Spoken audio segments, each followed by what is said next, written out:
Woo! Time for another How Do You Do That from String Theory Fabric Art. Machine embroidery designs, stringtheoryfabricart.com. Okay, so brand new pattern type. We are doing fridge magnets. Although you can put them on anything else you want. So this is a little piece of metal. And woo! And you get to see all the lovely. All right, so these are great little scrap busters. They are super quick, super easy. They measure, when completed, about 2 inches by 2 inches. What are you gonna need? Well, first of all, obviously you need the pattern from stringtheoryfabricart.com. There we go. Scrap buster. So you'll need a little piece of vinyl. That's probably about 3 by 3. This is a little bigger, but it was in my scrap pile. You will need a piece of olifun, also known as polypropylene fabric, craft fabric. Olifun is the trade name. This is a little thinner than what I usually get because I saw a pack of 200 sheets of 9 by 12 craft fabric on Amazon, and I went ahead and got them because, ooh, different colors, and it's kind of thin. What I used to get is much thicker. I don't know. But this was from Joann's, and we'll have a moment of silence for our long-lost craft store. But I am sure you can find that quality and thickness on the Zon or somewhere else. And the two things that you will not have in your craft stash that you will need is a little bit of E6000 and a neodymium magnet. These are super strong, also called rare earth magnets. Super strong magnets. This one is 2 millimeters by 20 millimeters, or 1/16 of an inch by 3/4 of an inch-ish. I will put the link on the website and on the listing so you can find exactly what I got. And then we're going to just do this together, okay? This one only has 4 little steps. The first step is your die line. Then we're going to lay down our vinyl. And then we're going to stitch color stops 2 and 3. We're going to take it off. We're going to put our polypropylene or our olifun on the back. And then we'll stitch this final step. This final step is going to be a weird color like medium turquoise or true orange, but you want to do it in the same color as the color stop just before it. I do that to force a stop. Okay, so first step first, hoop up some medium weight cutaway, throw it in the machine, run color stop 1. I will see you after 1. Oh my God, look how quick and easy that was. Look how super fast. So all we're gonna do is we're gonna take our little piece of vinyl, we're gonna lay it over and make sure we're covering the whole die line, just like that. Throw it back in the machine and run color stops 2 and 3. Now, some of these patterns might have up to 5 or 6 colors. You wanna run everything except the last color stop. I will see you before the last color stop. So that was color stops 1 and 2 on this particular pattern. It would be, it'd be 2, this is 2 and 3 on this particular pattern. On other patterns, it might be 2 through 5. But it is all color stops except the last one.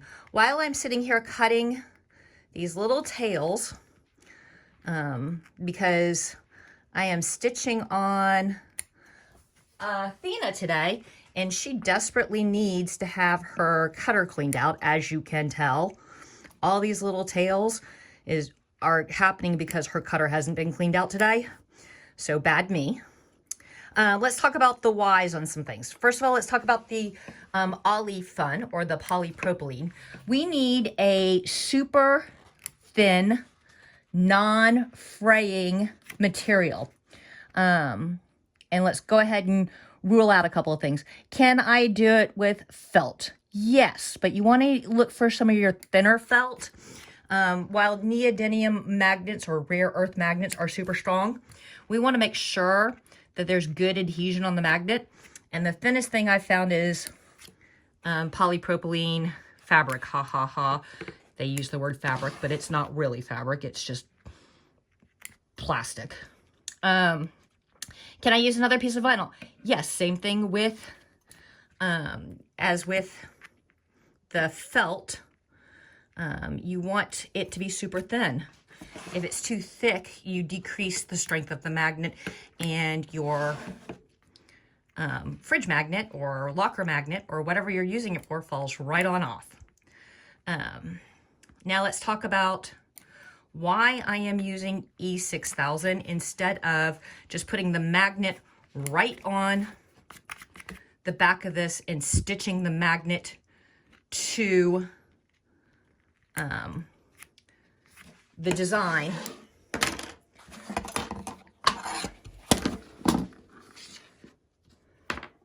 Come here. Like so. Okay, I am old school. I started using computers and electronics when they were brand new, back in the 80s. I had a TR 994A, so I go way back. And magnets around electronics is bad. Bad, bad, bad. Now, I know we have magnetic hoops, and there's not a lot of electronics down in the stitch area of almost every embroidery machine. I'm still paranoid.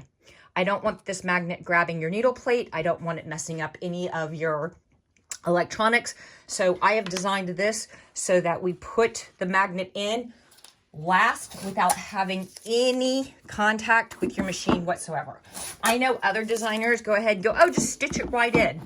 And you know what? You can do that if you want to, but I want to present you with an option that if you're paranoid like me, you don't have to. So we're going to attach our ollie fun to the back. Boop, boop, boop. Throw it in, run your last color stop, be right back. Literally, this whole pattern is taking 10 minutes. So look at that. I didn't even have time to cut some junts. Literally, I hit go and then just watched it.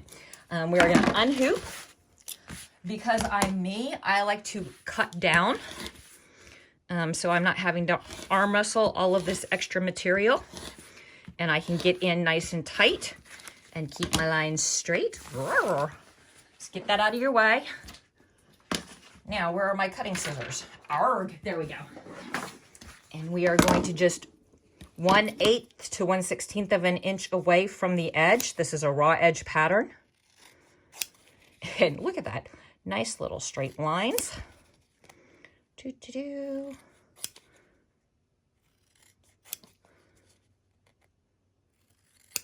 going to flip it over. I'm going to get rid of this tail and this tail. I am going to find my E6000. Now, because this is attaching to the fridge, you don't have to worry about which side is which. I'm going to put just a tiny little dollop. The other reason that I like doing it with the E6000 rather than stitching it in is because once I do this, the magnet will be held exactly in, well, once the glue dries, the magnet will be held exactly in place where I want it. You've got this opening right here.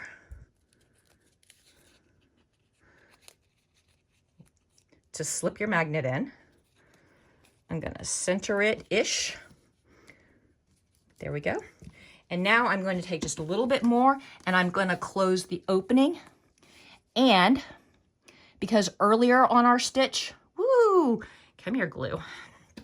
Earlier on our stitch, I put a stitch line on the front that did nothing. It doesn't look like this is held together with glue until you flip it over and look at the back. Now you may, want to take a little bit of something if you've got some bleed over. See, I've got some bleed over. There we go. Squish, squish, squish. We're going to wait probably 10, 15 minutes for all of that glue to dry. While it's drying, I am not going to mess with it. Oh, I did not get all of that tail. Ooh, and trying to cut it with scissors now. Magnet. Okay, there you go. See how quick and stupid, simple, and easy those are? And these are great, again, scrap busters. All right, go ahead and visit stringtheoryfabricart.com for your fridge magnet pattern. Peace.